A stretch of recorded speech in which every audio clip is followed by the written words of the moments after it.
Chers amis, en tant que député européen, j'ai eu l'honneur de participer aux côtés de mes collègues Thierry Mariani et Philippe Ollivier à une visite officielle en République démocratique du Congo qui s'est déroulée du 6 au 9 mars 2025 à Kinshasa.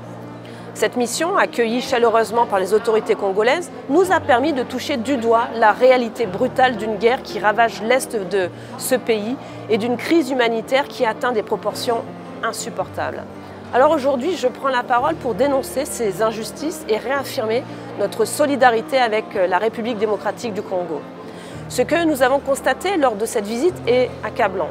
Un conflit orchestré par le M23 avec le soutien flagrant du Rwanda qui ne vise qu'à piller les ressources et à semer la mort au Congo. Cette guerre a déplacé des millions de personnes, laissé des familles dans la misère et exposé des populations entières à des violences indescriptibles. À Goma, à Rutshuru, dans le Nord Kivu, les témoignages que nous avons entendus, souvent déchirants, montrent une urgence humanitaire que le monde ne peut plus ignorer. Nous dénonçons avec force cette agression rwandaise qui viole la souveraineté de la RDC et alimente un chaos inacceptable. L'actualité récente ne fait que confirmer cette réalité. Hier, le 17 mars, le Rwanda a rompu ses relations diplomatiques avec la Belgique suite aux sanctions imposées par l'Union européenne contre des officiels rwandais impliqués dans ce conflit. Cette décision de Kigali est une tentative désespérée de fuir de ses responsabilités.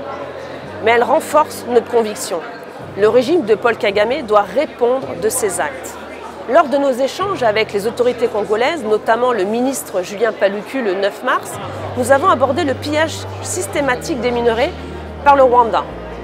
Nous soutenons pleinement la demande de Kinshasa d'annuler le mémorandum entre l'Union européenne et le Rwanda sur les minerais, qui ne sont rien d'autre que des minerais de sang extraits au prix de vie congolaise. Face à cette barbarie, je rends hommage à la détermination des autorités congolaises, sous le leadership du président Félix Tshisekedi. Son engagement pour défendre son peuple et son territoire est admirable. Nous avons été impressionnés par sa persévérance dans les pourparlers de Luanda, dont la session de ce mardi 18 mars s'est tenue malgré le retrait du M23, et par ses efforts pour mobiliser ses forces armées et les Wazalendo. Comme mes collègues Thierry Mariani et Philippe Ollivier et moi-même, nous apportons tout notre soutien au Congo. Et nous porterons cette voix au Parlement européen pour exiger des sanctions renforcées contre le Rwanda, une aide humanitaire massive pour les populations du Congo et un appui logistique à tous ces efforts de paix. Au peuple congolais, nous disons « Votre courage nous inspire ». À vos autorités, nous promettons « Vous n'êtes pas seuls ». Cette visite avec mes collègues a renforcé notre détermination à agir. L'Union européenne doit transformer ses paroles en actes concrets pour mettre fin à cette guerre et à cette crise humanitaire. En conclusion, je condamne fermement l'agression rwandaise et ses conséquences désastreuses.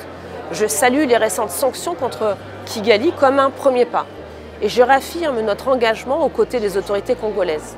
Que cette visite marque un tournant dans notre soutien à la RDC pour la paix et la justice. Et j'ai envie de dire, vive la République démocratique du Congo et vive notre solidarité.